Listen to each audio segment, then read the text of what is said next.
Hello everyone, this is the weekly Zera Shimshon on the Parshat. This week's Parshat is Parshat Chaya. So we ended the Parshat last week with the Akedat Yitzhak, the sacrifice of Yitzhak, that Avraham Avinu was ready to offer Yitzhak, his son, as a sacrifice to HaKadosh Baruch Hu. Then HaKadosh Baruch Hu ended it last minute, and we didn't have to kill Yitzhak. And Avraham Avinu took a Ariel, a ram, and offered the ram as a sacrifice, and Yitzhak still alive. But the Midrash tells us that the Satan showed Sarah Imenu about the Akedat Yitzhak, and when she saw the image of Avraham about to sacrifice her son, the Midrash says that she passed away.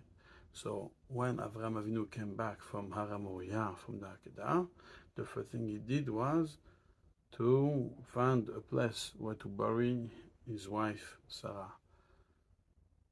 And the pasuk start by saying, "Vayavo Avraham lispod leSarah ve'livkota." Avraham Avinu came, gave a eulogy, a sped about Sarah, his wife, and also he cried. So the Zera Shimshon asked a question, and he says, "I don't understand.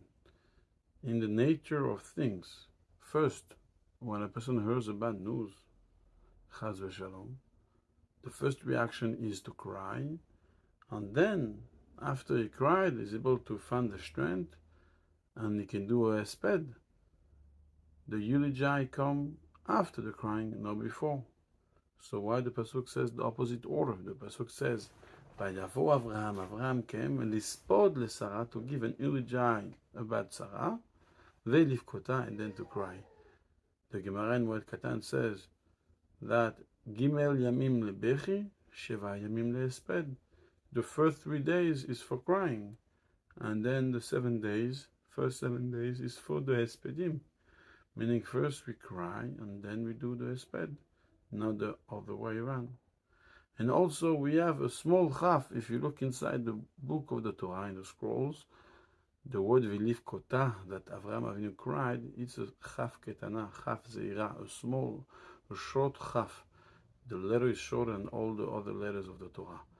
So why do we have a short chaf in the word livkota that Avraham cried?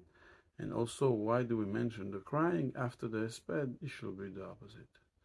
So the Zera Shimshon brings from the Sefer Mavar Yabok a beautiful explanation. And he says that the Ma'ala, how great it is to give a esped on somebody that passed away.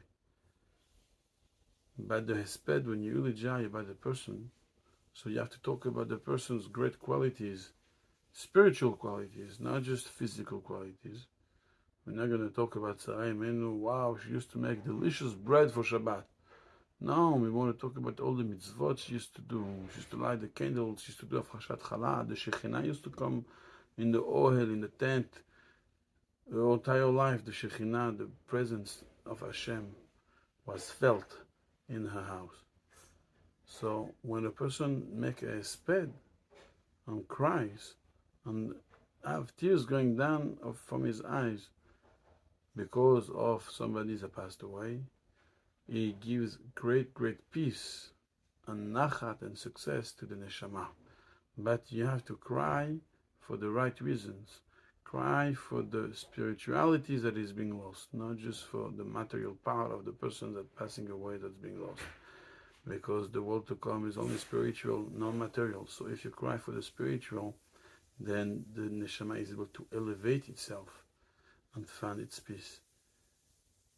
We know this concept of sha'arei dim'a lo nin'alu, that even when the gates of heavens are closed, unlocked, when a person cries when he prays, then he opens a certain gate that's called the gates of the tears. And the gates of the tears are never closed, they're always open. So this is why when a person passes away and the person cries for the right reasons, for the right way, that he's crying for the loss of the Kedusha, for the loss of the spirituality from this person passing away, then he reaches the gates of the tears, and the Neshama can go and access this gate and find more nachat and more peace in the world to come. And the Sefer Mavar Yabok explained that this is the reason why First, Avraham was giving a hesped, and then he cried, because he wanted to explain why is he crying for. I'm not crying just because I had such a beautiful wife, and she used to make such a good bread and good food, and now I'm not going to eat as good, or whatever XY reason why his wife passed away and he feels sad about it.